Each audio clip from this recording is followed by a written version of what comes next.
আসসালামু আলাইকুম বন্ধুরা। দুপুরের পরে হঠাৎ ফেসবুকে ঢোকার পর মনটা ভীষণ খারাপ হয়ে গেল। ঢাকার উত্তরায় মাইলস্টোন স্কুলে প্রশিক্ষণ একটি বিমান বিধ্বস্ত হয়েছে, যেখানে প্রচুর আহতের সংখ্যা দেখা যাচ্ছে। বিকেলের দিকে আমি দেখলাম যে ১৯ জন নিহত।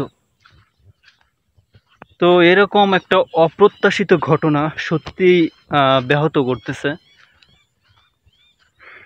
ছোট ছোট বাচ্চাদের আহাজারি এই বুকে এসে লাগছে। মানে কি বলবো, বলার ভাষা নেই।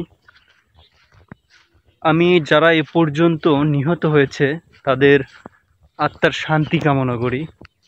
আল্লাহ তাআলা তাদেরকে জান্নাতের সর্বোচ্চ জায়গায় পৌঁছে দিক।